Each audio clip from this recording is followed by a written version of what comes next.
২৪-এর ৫ই আগস্ট শেখ হাসিনা পদত্যাগ করে দেশ ছাড়ার পর সংসদ বিলুপ্ত ঘোষণা করেন রাষ্ট্রপতি মোহাম্মদ শাহাবুদ্দিন। অতঃপর ৩ দশক পর আবারও গঠন করা হয় অন্তর্বর্তীকালীন সরকার।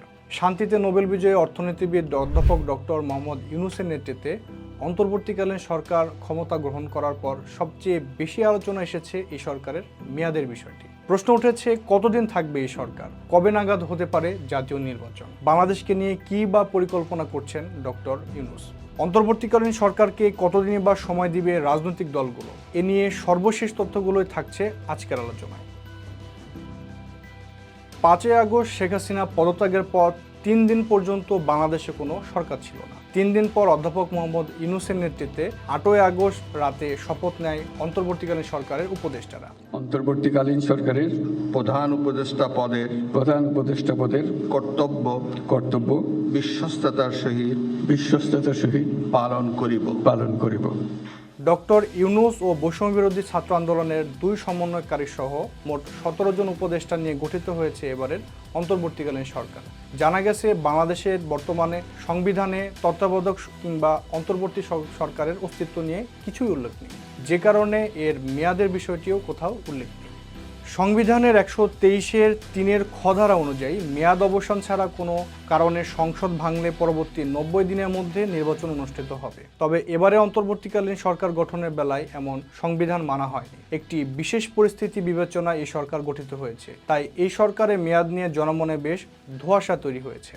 এই বিষয়ে নানানজনে নানান কথা বলছেন, কারো কথায় মেয়াদ সম্পর্কে কোনো ধারণা পাওয়া যাচ্ছে না। যদিও দেশের সাধারণ জনগণ ডক্টর ইউনূসের নেতৃত্বে গঠিত অন্তর্বর্তীকালীন সরকারকে কমপক্ষে ৩ ও সর্বোচ্চ ৬ বছর সময় দেওয়ার পক্ষে। তবে প্রধান উপদেষ্টা ডক্টর ইউনূস খুব বেশি সময় ক্ষমতা ধরে রাখার পক্ষে নন। আবার কতদিন থাকতে চান সেটাও নিশ্চিত করে বলেননি। তিনি জানিয়েছেন, অন্তর্বর্তীকালীন মেয়াদ শেষ হলে ক্ষমতায় থাকার কোনো ইচ্ছে নেই তার। ৭ই আগস্ট ব্রিটিশ পত্রিকা দ্য ফিনান্সিয়াল টাইমসকে দেওয়া সাক্ষাৎকারে এসব কথা বলেছেন ডক্টর ইউনূস।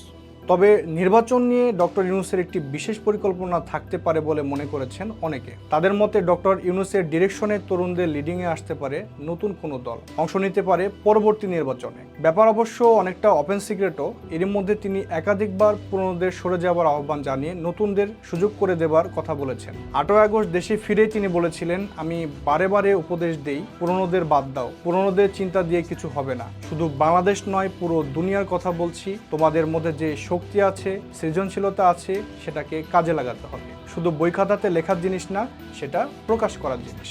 তোমাদের যে ক্ষমতা, সেটা হলো অসম্ভবকে সম্ভব করার ক্ষমতা। শুধু বাংলাদেশ না, তোমরা সারা দুনিয়া পাতে হতে পারো।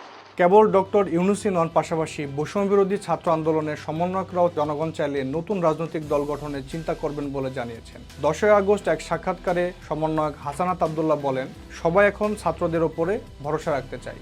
সে আশা পূরণে গণমানুষের প্রতিফলন ঘটাতে রাজনৈতিক দল প্রয়োজন। এখন নাগরিকদের প্রত্যাশা যদি আমাদের ওপর ধারাবাহিকভাবে থাকে, তাহলে আমরা রাজনৈতিক দল গঠনের চিন্তা করব। এছাড়া নতুন সরকারের তরুণ ২ উপদেষ্টা নাহিদ ইসলাম ও আসিফ মাহমুদের কণ্ঠেও বারবার তরুণদের এগিয়ে আসার আহ্বান শোনা গিয়েছে। সেক্ষেত্রে তরুণদের নিয়ে ডক্টর ইউনূসের বড় কোনো পরিকল্পনা থাকলেও থাকতে পারে। তবে ভাষণে, বক্তব্যে তরুণদের এগিয়ে আসার কথা বললেও সংলাপে পুরনো দলগুলো বেশি প্রাধান্য পাচ্ছে। সর্বশেষ ১২ই আগস্ট অন্তর্বর্তী সরকারের প্রধান উপদেষ্টা অধ্যাপক ডক্টর মোহাম্মদ ইউনূসের সঙ্গে বৈঠকে বসেছিল দেশের প্রধান রাজনৈতিক দলগুলো। একমাত্র আওয়ামী লীগ ছাড়া প্রায় সকল দলই ডক্টর ইউনূসের সাথে কথা বলেছেন। যদিও তাতে নির্বাচন বা রাজনৈতিক কোনো আলাপ হয়নি। প্রথমেই বিএনপির প্রতিনিধি দল বৈঠক করেন, তবে তারা নির্বাচন নিয়ে কোনো কথা বলেনি বলে জানান দলের মহাসচিব মির্জা ফখরুল ইসলাম আলমগীর। তবে তিনি বলেন, নির্বাচনের যথাযথ পরিবেশ সৃষ্টি ও নির্বাচন অনুষ্ঠানের জন্য তারা সরকারকে সময় দিচ্ছেন। আমরা দেশের বর্তমান পরিস্থিতিতে কি কি করা যায় সেই বিষয়ে আমাদের মতামত দিয়েছি। এখন আমরা মনে করি যে সরকারকে সহায়তা করা এটা প্রতিটি দেশপ্রেমিক মানুষের একমাত্র কর্তব্য। ১২ই আগস্ট বিকেলে রাষ্ট্রীয় অতিথি ভবন যমুনায় অন্তর্বর্তী সরকারের প্রধান উপদেষ্টা ডক্টর ইউনূসের সঙ্গে মতবিনিময় করেন মির্জা ফখরুল ইসলাম আলমগীরের নেতৃত্বে বিএনপির শীর্ষ পর্যায়ের নেতারা। তারা প্রায় ১ ঘন্টা কথা বলেন। মির্জা ফখরুল ইসলাম সাংবাদিকদের বলেন, আমরা নির্বাচন নিয়ে কোনো কথা বলিনি, আগেও বলেছি এটার জন্য কিছু সময় লাগবে নির্বাচনের পরিবেশ তৈরি করতে। আমরা তাদের অবশ্যই সেই সময় দিচ্ছি। আমরা তাদের সব বিষয়কে সমর্থন দিচ্ছি। নির্বাচন নিয়ে আমরা কোনো কথা বলিনি, কারণ আমরা বলেছি যে, আগেও বলেছি, আপনাদেরকে জানেন যে একটা নির্দিষ্ট সময় লাগবেই নির্বাচনের জন্য উপযুক্ত পরিবেশ তৈরি করতে। আমরা তাদেরকে সেই সময় তো অবশ্যই দিয়েছি। বিএনপির প্রতিনিধি দল যমুনায় থাকতে বাংলাদেশ জামায়াতে ইসলামীর আমির শফিকুর রহমানের নেতৃত্বে একটি প্রতিনিধি দল সেখানে যায়। তারাও ডক্টর ইউনূসের সাথে ঘণ্টাখানেক বৈঠক করেন। বৈঠকে এবারের স্বাধীনতা যুদ্ধে শহীদদের আত্মার মাগফিরাত ও আহতদের সুস্থতা কামনা করে মোনাজাত করেন। সকল কার্যক্রম শেষে শফিকুর রহমান বলেন, ওনারা কেবল বসলেন মাত্র 4টা দিন হলো। আমরা দেখতে চাই অন্তর্বর্তী সরকার কিভাবে জাতিকে এগোতে চাচ্ছেন, সমস্যাগুলোর সমাধান কিভাবে করেন। যৌক্তিক সময়ে সমাধান হবে বলে আমরা আশাবাদী। আমরা এসেছিলাম এখানে, ওনারা ইনভাইট করেছিলেন বর্তমান পরিস্থিতিতে সামনের দিকে এগিয়ে নেওয়ার জন্য আমাদের করণীয় কি, সেই বিষয়ে আলহামদুলিল্লাহ আমাদের মধ্যে আলাপ আলোচনা হয়েছে। এছাড়া গণ অধিকার পরিষদের সভাপতি নুরুল হক নুরও মেয়াদের বিষয়টি প্রধান উপদেষ্টা ডক্টর ইউনূসের সাথে ছেড়ে দিয়েছেন। তিনি বলেন, ইউনূস স্যার ক্ষমতা ধরে রাখার মতো ব্যক্তি নন। তিনি আমাদের অনুরোধে এসেছেন, সময় হলে অবশ্যই নির্বাচন আয়োজন করবেন। এ নিয়ে আমাদের কোনো তাড়াহুড়া নেই। ডক্টর মোহাম্মদ ইউনূস ক্ষমতা লোভী না এবং এই অভ্যুত্থানকারী জনতার পক্ষ থেকে যত ধরনের সহযোগিতা আমরা করব, আমরা এটা নিয়ে অস্থির নয়। এখানে জানিয়ে রাখা ভালো, গণ অধিকার পরিষদও কিন্তু তরুণদের দল। নূর রাশেদরা কিন্তু এবারে সমন্বয়কারীদেরই বড় ভাই। তাদের হাত ধরে 2018 সালে বৈষম্য বিরোধী আন্দোলনের বীজ বপন হয়েছিল।